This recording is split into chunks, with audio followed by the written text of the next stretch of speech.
I get the verse if you want. I'm aware of it. Okay. I'm aware of the So my question kind of was then, well, if we have, for example, Jesus was, we know when Jesus lived, and essentially he was supposed to be one of those protectors. So if we have, for example, the Dead Sea Scrolls, which contains obviously a very 99% accuracy with the Masoretic text. No. It's above 90%. No. What would you say it is? The Dead Sea Scrolls, from what I understand from Professor Bart Ehrman, who has spoken about this, obviously he's an expert on the biblical texts. He says it's often like a myth, a misunderstanding about the Dead Sea Scrolls. That some of them have been. The standard Hebrew text used by biblical scholars is the Leningrad text. I think it's from the 11th century AD. So are you doing something else? No, I'm finding a quote to see, because it sounds as if you're doing something online. No, I'm basically just trying to find a scholarly quote where they give the accuracy. So, it's not a big well, maybe the scholars disagree. But I mean, I said that. Because that's why when I said 99%, you disagreed. So oh, absolutely, yeah, because it's not true. Well, everyone knows that. I mean, some texts have been the Dead Sea Scrolls contained most of the biblical books, and some of them very closely resemble the Leningrad text that we have, which is the standard text used by biblical scholars today, by translators, I mean. But there are other texts that were in the Dead Sea that were quite different. For example, Jeremiah has a much shorter, or is it? No, I think it's a much. I would need to check this, but it's not the same book. The contents has different chapters, additional or less, I forget which, than the one we have today. And also there are big discrepancies between them, according to Professor Bart Ehrman, who is an expert on the biblical text. Yeah, so I guess my query was to the percentage, because I said 99%. I don't know the percentage, but I get the impression from Bart Ehrman that it's much lower than that. And it's a popular myth that somehow the Dead Sea Scrolls confirmed the Torah we have. Indeed, that it's quite clear that that's not the case. It is in some books, but not in others, and they're radically different ones. But also, to use your expression, it's a moot point, because the New Testament writers didn't use that anyway. They didn't quote from it. They quoted from an entirely different book called the Septuagint, which is an often extremely faulty translation of the Greek, of the Hebrew Bible. And esteemed scholars like James Barr from Oxford, who's a professor of the Hebrew Bible, have said that in many passages the Torah has been woefully mistranslated. It's a very poor translation. But that very wording has been used by the biblical writers, quoted, even though it's a very bad... So this would be an example of corruption, I would argue. The Quran doesn't say this openly or explicitly. I'm saying this. If you want to see how the Bible has been mistranslated and corrupted, look at the Septuagint and compare passages from that, which is used by the New Testament, that's its Bible, with the Hebrew Masoretic text. But there are other versions. There are many. There's the Samaritan Pentateuch, there's a Masoretic text, the Dead Sea Scrolls, which you mentioned, and there are other canons, and they don't all agree. There is no single Torah that we know existed. And so when we talk about the Torah today, it is a scholarly reconstruction. We don't actually have a fixed, clear, homogeneous, unified text that we've always agreed is the Torah. It's a scholarly reconstruction. So scholars typically will look at the Masoretic, they'll look at the Septuagint, they'll look at the Dead Sea Scrolls, they'll look at other... If you look at the NRSV, at the critical apparatus at the bottom, it often tells you where this translation or that translation, it comes from completely different manuscripts. And often, credibly, we have no idea what the words mean anyway. Often they'll say, meaning uncertain, meaning uncertain. We don't even know what the words mean. So when we talk about the Torah, it's a really, when you dig deeper, it's a really complicated subject. There is no single Torah. And just to reiterate finally, the biblical Torah used by the New Testament is often an extremely poor and inaccurate translation of the Hebrew, whichever Hebrew is used, and it wasn't the Dead Sea Scrolls, it was going to be something else. And it results in faulty quotes. So you have many of the quotes in the New Testament are erroneous and faulty, and there's a brilliant one in Hebrews I can mention, which is used to prove a point of doctrine, even though the original Masoretic doesn't say that. And so it's a very uneven and difficult thing to really talk about. So, Well, I mean, so I'm not surprised the you- Quran talks like this. Yeah, well, you said a lot of points, and I listened. Please go. So essentially, because when I was looking, well, basically, He's a heavyweight too. So I looked and it said, for example, comparative study reveal word-for-word identity in 95% of the text, and that would be more against the Masoretic. Oh, 95. Well, Well, you said 99. Right, and then I said 90. So let's just go with so hang on. 95. But Okay. you know, So with who them- is saying this? I've just googled, so I've just Yeah, but who is saying this? You can't just Google it. Google is not a biblical scholar. yeah, because I just don't want to sort No, of. well, can we stick with Bart Ehrman? Bart Ehrman is a recognized world authority on biblical manuscripts. Shall we Google Bart Ehrman and the Masoretic text and see what he has to say? Well, He's there's- very clear Well, that. there's many other scholars, so he's No, but we're I'm talking citing a about- schower. You haven't. You cited Right. Google. Okay. You could, So Professor Google. Yeah, I can give you. So Let me find the quote. Sorry, I couldn't hear you, Paperboy. Right, speak up a little bit. Yep. Okay. Let me see. So what I'm trying to do is find out the accuracy. Do you agree with that characterization of Bart Ehrman's views on the... I've not heard it, so I can't. yeah. Well, shall we Google that now? Let's be clear what Bart Ehrman is saying on this issue. Then also, I think the more important issue here is the way that the New Testament quotes the Torah. It doesn't quote the original Torah. No one should dispute this.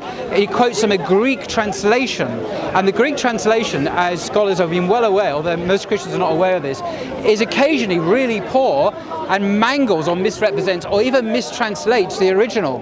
And this is not a point that Bart Ehrman alone makes. It's well known amongst Old Testament scholars. So if we're looking for corruption, I think it's the elephant in the room. It's not like what percentage of the Dead Sea Scrolls is faithfully transmitted to our translation. The New Testament itself quotes from a Greek translation, which is often very poor, and it mistranslates, mangles, or even deliberately distorts, I would argue. I can think of one example in Hebrews, which is an egregious example. I'll mention it to you, okay? It's a quote from the Psalms. This is Hebrews chapter 11, where the author of Hebrews 11 quotes a psalm to prove a point of Christian doctrine, which says in the psalm, and I'm paraphrasing here because of the top of my head, that God gave his son a body, is the incarnation to inhabit, that God gave his son a body. So it's talking about the incarnation in Hebrews. But when you look at the original in Hebrew, it says nothing about that at all. It talks about a completely different subject. The point is this, and this is a standard observation, that the New Testament writers have used a distorted mistranslation to create Christian doctrine about the incarnation of Jesus. I mean, this is so central to Christian faith. It is based on a false mistranslation. So I would offer you that specific example for us to discuss now, because we can really hone in the detail of this and look how the New Testament has corrupted and mistranslated even the Torah they had at the time. So that's my challenge to you. I'm starting off with because my question initially was about the Torah, not the New Testament. No, but it's the New Testament quoting the Torah is what I'm talking about. But my initial point wasn't related to the but New which Testament. Torah? There's a Septuagint, the Masoretic, the Dead Sea Scrolls. Right. There are lots of Torahs. Yeah, so So it's complicated. Yeah. Your question didn't suggest complexity, but rather kind of a simplistic understanding. That my statement was when we have the Dead Sea Scrolls, and I have to find a percentage quote because it'll take too much. I'm still waiting for it. Yeah, it will take too long. Well, I can wait. Yeah, but I'll let's wait. have a different- I'll wait for your quote because you've made an assertion which you've Okay. not been able to back up. Maybe just as a parenthetical...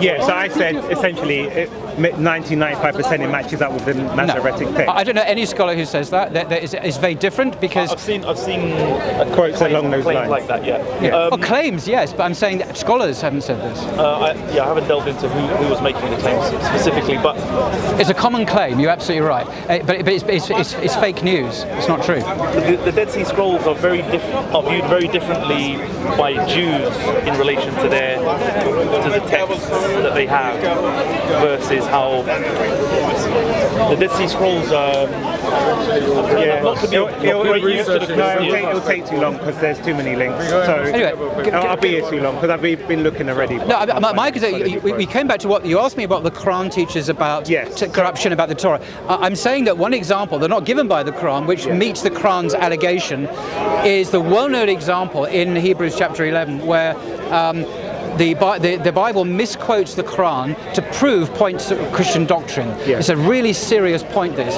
And I think that's a good example. They're not detailed by the Quran, of what the Quran is talking about nonetheless.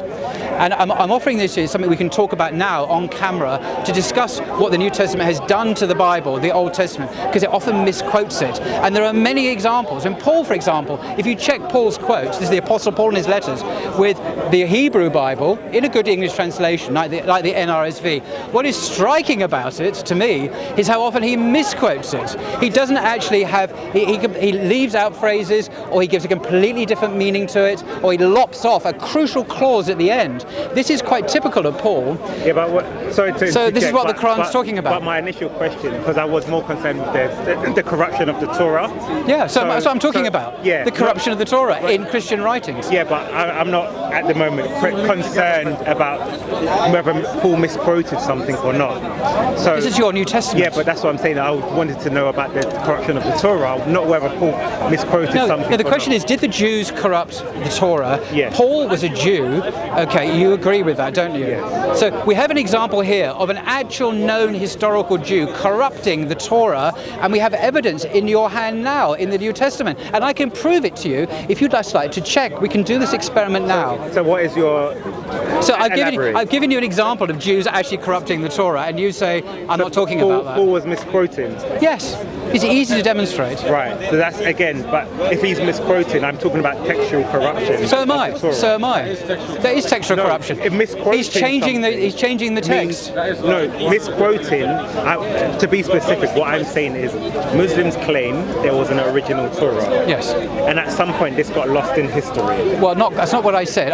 No, that's not true. No, but that's not true. That's not what I said. I'm not saying that's what I did. I never said it got lost in history. I never said you said that. No, you said Muslims say that. That's general claim. No, they don't. Because, okay. Let's talk about what the Quran says, not about Muslims say. Okay. What does the Quran say? And I've given you four senses that the Quran talks about corruption. Okay, the first question would be, was there an original Torah? We all agree on that. So then, Moses existed, he received the Torah from God. So then the next question was, there was textual corruption at some point. Right.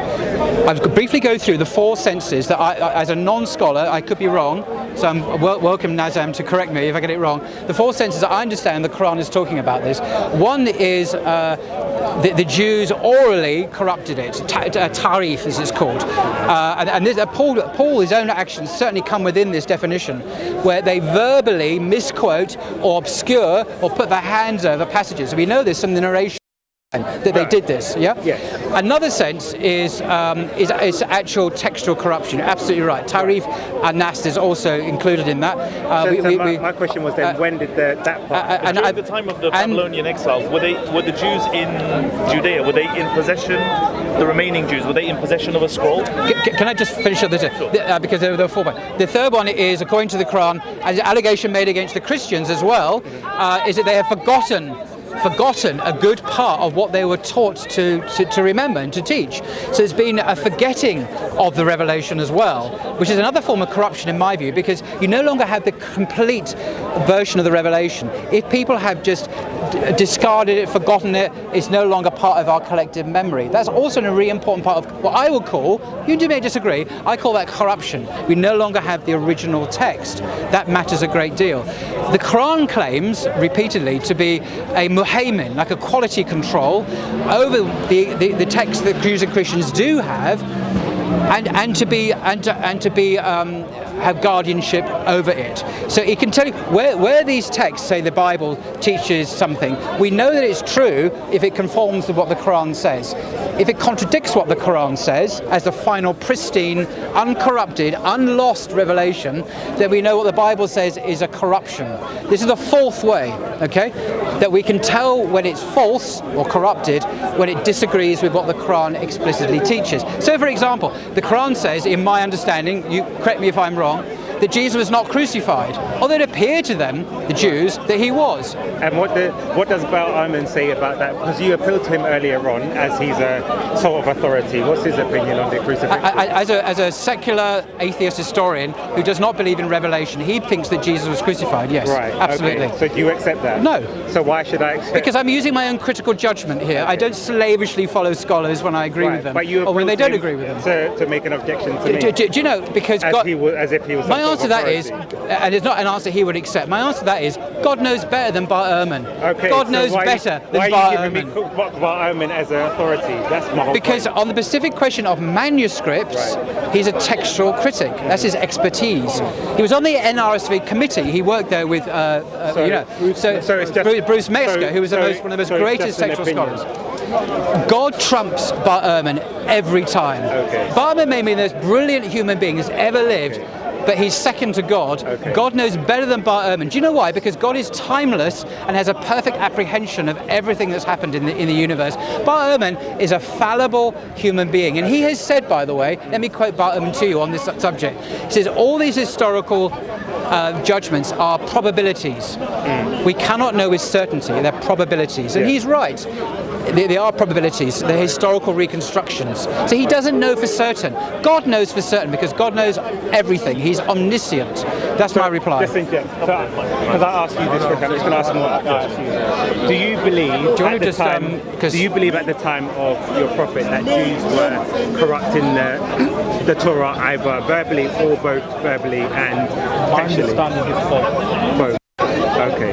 And the reason why, and you hear the question I would have asked you, but you had a different opinion, was it's essentially because we do have, for example, the Dead Sea Scrolls and like textual. But the Dead Sea Scrolls are not the same as our modern Bibles in many important ways. So when we get look at Jeremiah, for example. Yeah, but when we get to establish, for example, what the proximity would be, my question would be: do we find those alleged changes of the Jews in any of the texts because we have some stability, even if it was? We don't have stability. So yes, we do. No, because in terms of the Masoretic text was one of the greatest finds because it highlights the stability of the Torah, which no, it doesn't. Yes, it does. That's why it was. That's why it's such a significant find. Absolutely, it doesn't. Which Torah are we talking about? Why do you privilege the Masoretic over the Pentateuch, over the Dead Sea Scrolls? There are many, and there are also many scholars, but there are additional Torahs we've lost. My question is essentially the same. Because if a Muslim believes that Jews were textually corrupting the Torah at the time, do we find those textual corruptions in any of the manuscripts that we have? No, because we should find, like, from the 6th century, 7th century. You see, it depends what you mean by textual corruption. I've given you examples where we've given an example of Paul corrupting the Torah, by the way, which is a really important issue because he actually literally distorted and changed the words, which is what the Quran accused the Jews of. But it actually says that in the Quran. Again, I've said my argument is textual corruption. So Paul is saying he's gone to the Sanhedrin, opened up the Torah and changed the text. No, he didn't do that. Yes, he did. No, he didn't. Absolutely. Okay. Shall we look at examples? We'll go through the examples. The one I've repeatedly given you, but because what he's saying is Paul would write. Can I give you the example? The example I've given, which I really would love to go into detail. But you're saying Paul would write his letters and misquote the. No. That is different. I said when you multiple times when he quotes the Old Testament, you must have done this. Where's he? You must have done this. Testament? I challenge anyone here. In his letters. If you look up Paul's quotes from the Old Testament, hang on a second. In Paul's letters, when he quotes in the Old Testament, that's not the Torah. Will you let me finish? When he quotes in the Old Testament, the Torah, repeatedly he misquotes it. He changes the words. That is corruption of the text. Because it's different from faith. Do you not think? Well, the one example I gave, another one from was Hebrews chapter 11. But do you believe that Paul corrupted the Bible? If it's like Paul. No. Well, but this is more interesting because you know the example. The other one is Romans 11. But Nazam, who's a walking, can we look at the text that Paul misquoted and compare? Yeah, we will then. Let's look at an example and we'll demonstrate how Christians have distorted Jews in the name of Paul, who's the most famous Jew of the first century after Jesus, how he actually physically distorted and changed the Torah that he had with him. What was his purpose of changing the Torah? Or what was he changing? I can't look at his psychological motivation. No. When I say that, I mean the text that you're referring to. What was the change? Let's look at the change. We're going to look at examples now. Nazam. You You pick one. presence of prophet. You mentioned Romans. Yes, yeah, we've sort of diverted. We're going to look at examples. Because We're going to demonstrate how a Jew actually distorted the scriptures. You diverted from my original point, and Right. But I want to hear what he says. But we'll go back. In Romans chapter 11, verse 26, Paul allegedly quotes from Isaiah 59:20. He says in the Romans passage, this is Paul's letter to the Romans, the deliverer will come out of Zion. He will turn away godlessness from Jacob. And this is my covenant with them when I take away their sins. And this is to do with the gospel, as Paul claims. When you look up Isaiah 59:20, it says the opposite. He has completely twisted the meaning. But again, that's irrelevant of my No, point. it is relevant. It's a Jew quoting. I asked for It's what the evidence Quran of says. textual corruption of the Torah. Yes, Not- this is textual not- corruption of the Torah. I'm saying the actual. This is Paul's letter. So if he's misquoting or Deliberately, twisting it, yeah. I'm not even making an argument because that's my argument. Is Why that- did Paul misquote it so badly? If he, let's Well, just- why do you think? If he was misquoting, Why? He's misquoting. My point was. but why is? when But was you the believe Torah- this guy's inspired possible Again, of God, don't you? Yeah, but my question was, when was the actual Torah corrupted? Because you agreed there was an original Torah. I'm saying there are multiple corruptions and additions throughout history. Right. I've told you about the Dead Sea so Scrolls. Let me ask you a question. What Paul's quotation, do we find it in the Torah? Yeah. So the Torah, if I go to the Old Testament now, do I find Yes. He's misquoted it. No, I'm saying exactly. Well, there's a saying. narrow Torah, which is the Pentateuch, and a So broader definition of if- Torah, if which is the Paul's whole Old quote Testament. is not in the Torah, that means Paul hasn't corrupted the Torah. No, because he's misquoted, Right, he's misquoted. That's not what my point was. No, my point was is, to corrupt. our point is that Yeah, that's what the but Quran is saying. If the Old Testament, Like that's how you're saying a narrow Torah and a wider. Yeah, the narrow is the first 5 books, they're trying to muddy. and it has a. They're trying to Hang muddy the water. on, wait, hang on, don't interrupt. Old Testament. The term is used in different senses. But the point they're making is a non-argument because if you could You're go not to the claiming Torah, that it would matter if he went back and changed. that's changed straw what was man in is my Isaiah. point. He did. Yeah, exactly. If the change was in Isaiah, then he's got a point. But my point is that because you can see the difference, they haven't. Oh, I see. No, in that sense, you're right. But what I'm saying is, here we see an attempt to actually change the scriptures, which is exactly what the Quran accuses the people of the book of doing. We actually see an example of this in history. Now, there are other examples where we can't date it precisely, but we know because we have multiple Torahs that don't all match. The Samaritan Pentateuch is not the same as the Septuagint, it's not the same as the Masoretic text, and according to scholars, there are other Torahs versions which may be used, for example, by other writers, which we no longer have. So we don't have the Torah, just like the Quran says, that was originally given to Moses.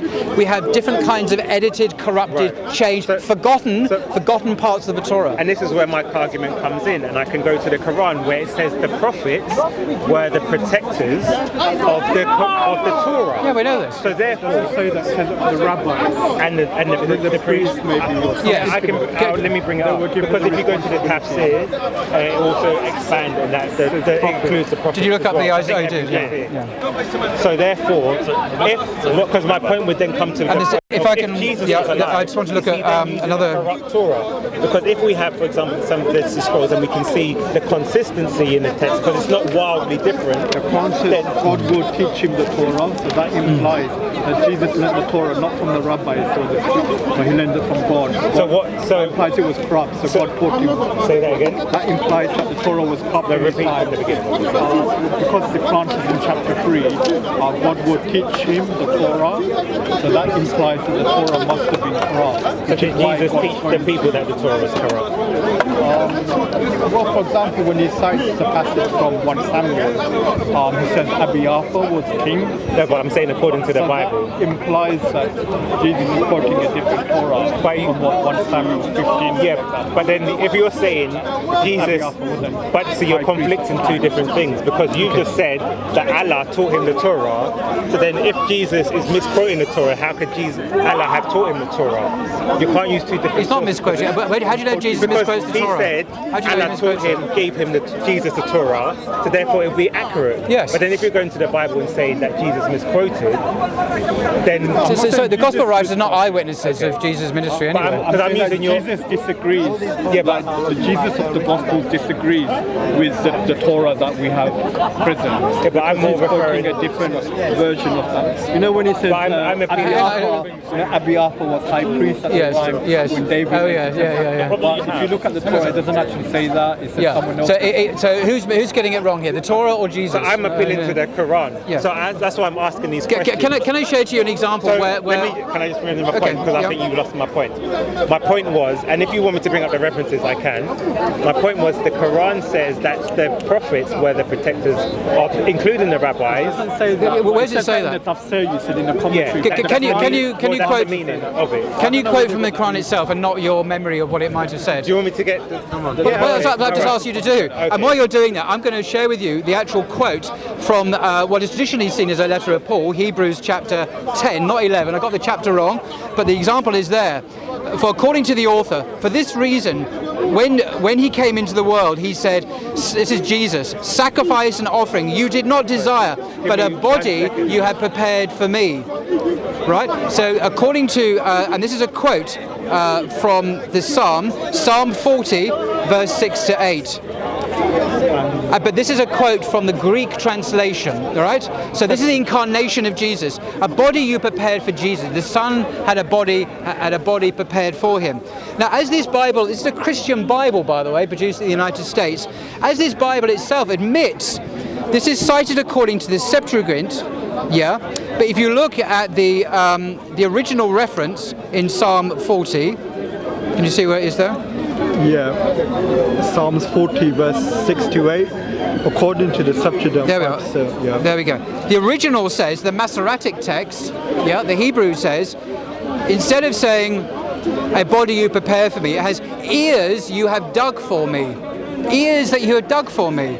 That's what the original Hebrew says, but this Christian writer has twisted the meaning. And if you look at James Barr, he's professor of Hebrew at Oxford, he discusses this passage as one of the world's experts. And he says, in his view, that the translator has made a mistake, and as he's an expert in the Hebrew and the Greek, he can see where the author has made an error in the translation.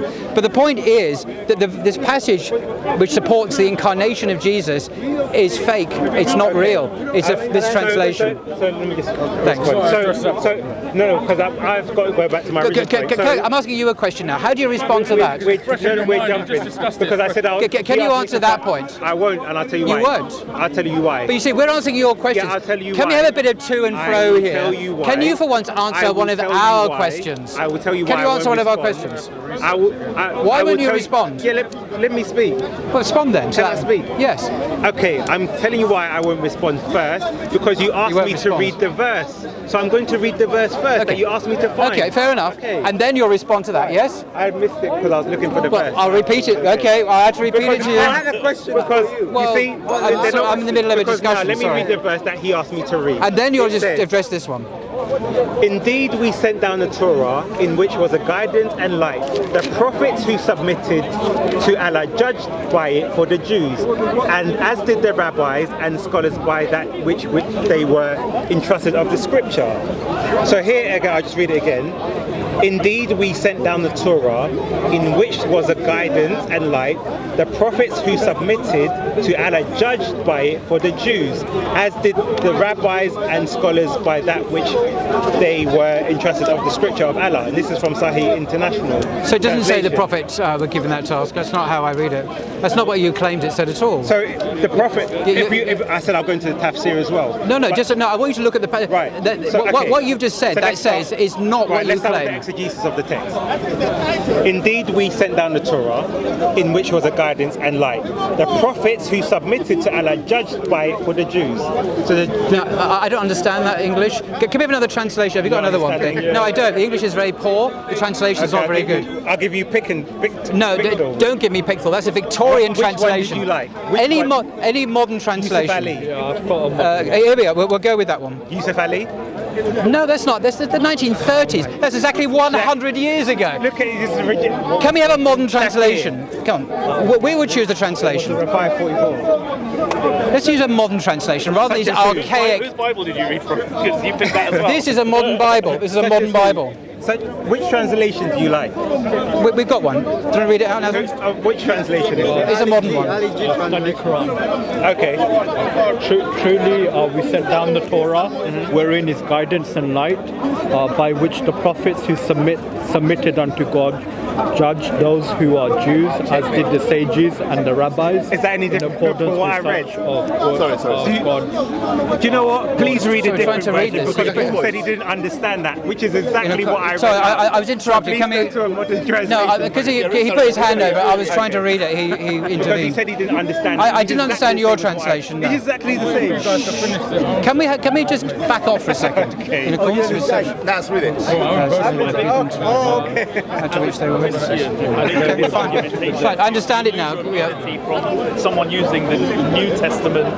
That's a different treatment of the Old discussion. But that's a different discussion. Okay. Yeah, but that's a different discussion. I agree. I have a question. It doesn't relate. No, Yeah. well, That's we're a all different- laymen that's a here, different but we're having a debate. My topic is can I? Why does this matter? Okay. But you're a Christian. Well, I have a word with you Yeah, but afterwards. that's a Is that all different right? discussion. Have a word with you It's a afterwards. tangent. It doesn't matter to you. That's So now, great. how do you interpret that Right. verse? I don't know. I would need to reflect on it further. Says the rabbis and the sages who were given the responsibility Yeah. of preserving. I don't understand why there's a big the issue. prophets were judging by it. Yeah, but it doesn't say that they were responsible. It doesn't say what you claimed. You misrepresented, like Yeah, I Christians can go. seem I to can do go into the on the tafsir. text. But as I said, but I'd again, like to see what the tafsir actually right. says. Okay, as well. but I'll go into the tafsir. But my sometimes point the was, it says the book was sent down, the Torah was sent to Moses, which the judge judged by.